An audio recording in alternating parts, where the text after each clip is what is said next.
Hello दोस्तों, आज हम बात करेंगे स्टॉक मार्केट के एक ऐसे पहलू के बारे में जो बहुत ही कम लोग समझते हैं। स्टॉक मार्केट मैनिपुलेशन और इनसाइडर ट्रेडिंग। ये ऐसी चीजें हैं जो बहुत आम है, लेकिन लोग इसके बारे में बात नहीं करते। आज की वीडियो में हम इन्हीं अंधेरन की दुनिया को समझेंगे। स्टॉक मार्केट क्या है?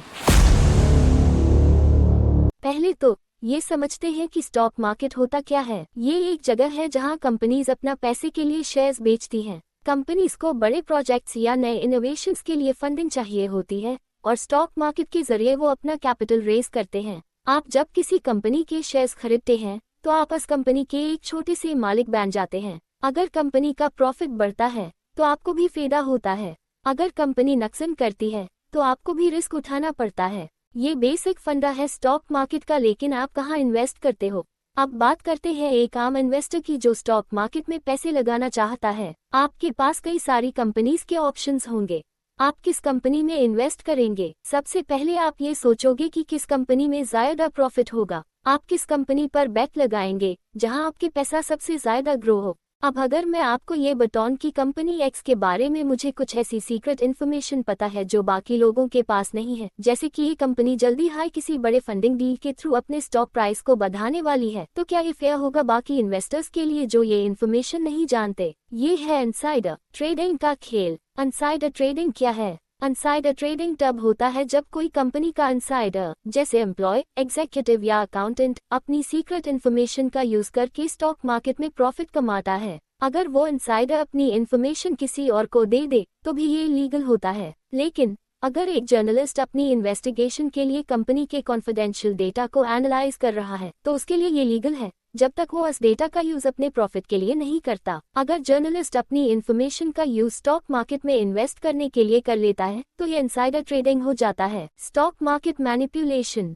इनसाइडर ट्रेडिंग के अलावा भी स्टॉक मार्केट मैनिपुलेशन बहुत कॉमन है और ये सिर्फ इंडिया में नहीं, दुनिया के कई हिस्सों में होता है। गोल्डमैन सैक्स का एल्यूमिनियम स्कैम इसका एक एग्जाम्पल है, जिसमें एक बैंक अपनी एल्यूमिनियम सप्लाई को कंट्रोल करके प्राइस बढ़ा रहा था और फिर फ्यूचर्स में इन्वेस्ट करके प्रॉफिट कमा रहा था। इन्वेस्टर के डिसीजंस और उनके नुकसान। अगर आप स्टॉक मार्केट में इन्वेस्ट कर रहे हो तो आप सिर्फ प्रॉफिट के बारे में सोच रहे होते हो, लेकिन आपको ये भी देखना होगा कि कंपनी का बिजनेस किस तरह का है। क्या कंपनी एथिकल प्रैक्टिसेस फॉलो करती है? क्या कंपनी का एनवायरनमेंट और सोसाइटी पर कोई बुरा असर पड़ रहा है? अगर एक कंपनी अपनी एम्प्लॉयज की सैलरी कट करके प्रॉफिट्स बढ़ाने की कोशिश कर रही है तो ये कंपनी के लिए अच्छा हो सकता है, लेकिन आपके इन्वेस्टमेंट को ये सोचने पर मजबूर करते हैं कि क्या आपको ऐसे कंपनीज में इन्वेस्ट करना चाहिए। अगर कंपनी एनवायरनमेंट को नुकसान पहुंचाने वाले केमिकल्स यूज कर रही है या डेंजरस प्रोडक्ट्स बना रही है तो ये भी एक बड़ा फैक्टर है जो आपको ध्यान में रखना होगा जब आप इन्वेस्टमेंट कर रहे हो।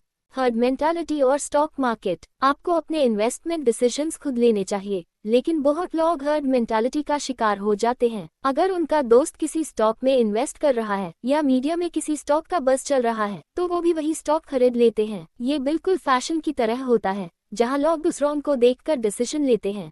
इसका रिजल्ट होता है पंप एंड डंप स्कीम। इसमें कोई बड़ा इन्वेस्टर अपने स्टॉक को आर्टिफिशियली पंप करता है, फिर जब स्टॉक प्राइस बढ़ जाता है तो अपने शेयर्स बेचकर प्रॉफिट कमाता है, और जब ये इन्वेस्टर्स अपने शेयर्स बेच देते हैं स्टॉक प्राइस गिर जाता है। ये एक मैनिपुलेशन का तरीका है। शॉर्ट एंड डिस्टॉर्ट इसका बिल्कुल ऑपोजिट होता है। शॉर्ट एंड डिस्टॉर्ट जिसमें कोई कंपनी को मलाइन करके उसका स्टॉक प्राइस नीचे गिरा दिया जाता है। ये रूमर स्प्रेड करके हो सकता है, जैसे 2018 में इन्फोबीम एवेन्यूज का केस था जिसमें व्हाट्सएप पर एक रूमर चलने से उनके स्टॉक का प्राइस 73% गिर गया था। स्टॉक मार्केट बबल्स और उनके नुकसान। जब ये मैनिपुलेशन बहुत ज्यादा होता है तो एक स्टॉक मार्केट बबल बन जाता है जिसमें इन्वेस्टर्स जो अपने पैसे लगा रहे होते हैं वो कभी भी कंपनी की असली सिचुएशन नहीं समझते, और जब ये बबल टूट जाता है तो पूरा स्टॉक मार्केट क्रैश कर सकता है, जैसे 2008 में हुआ था, जिसे यूएस हाउसिंग बबल कह के जाना गया। क्रिप्टो करेंसीज और स्टॉक मार्केट मैनिपुलेटिव। आजकल लोग क्रिप्टो करेंसीज में भी इन्वेस्ट करते हैं और यहाँ भी पंप एंड डंप स्कीम्स होती हैं, लेकिन क्रिप्टो करेंसीज में इनसाइडर ट्रेडिंग का स्कोप कम है क्योंकि ये डिसेंट्रलाइज्ड होते हैं। बिटकॉइन जैसे क्रिप्टो करेंसीज को किसी एक सेंट्रल कंपनी या एंटिटी के थ्रू मैनिपुलेट नहीं किया जा सकता। क्या करना चाहिए? मैं आपको ये नहीं कह रहा कि स्टॉक मार्केट या क्रिप्टो करेंसीज में इन्वेस्ट ना करें, लेकिन हाँ, आपको इसके डार्क साइड के बारे में भी अवेयर होना चाहिए। जब आप इन्वेस्ट करें तो अपने पैसा को समझ के लगाइए। कंपनी के प्रोडक्ट, उनकी प्रैक्टिसेस और उनका इम्पैक्ट समझकर डिसीजन लीजिए। और सबसे इम्पोर्टेंट बात, कभी भी लोन लेकर इन्वेस्टमेंट ना करें। अगर आपके पास इन्वेस्ट करने के लिए पैसा नहीं है तो इन्वेस्ट मत करें। स्टॉक मार्केट या क्रिप्टो करेंसी क्रैश हो सकता है, और अगर आपने लोन लेकर इन्वेस्टमेंट किया है तो आपको बहुत बड़ा नुकसान हो सकता है। अगर आपको ये वीडियो पसंद आए हो तो कमेंट जरूर करना और बताइए कि किस और फाइनेंस रिलेटेड टॉपिक पर वीडियो देखना चाहते हैं। और हाँ, सब्सक्राइब करना मत भूलना। बेल आइकॉन को भी प्रेस करें ताकि आपको मेरी हर वीडियो का अपडेट मिलता रहे। वीडियो पसंद आए हो तो वीडियो को लाइक जरूर करना, और वीडियो आपको हेल्पफुल लगा तो वीडियो को शेयर जरूर करें। मिलते हैं ऐसी ही नेक्स्ट वीडियो में। धन्यवाद।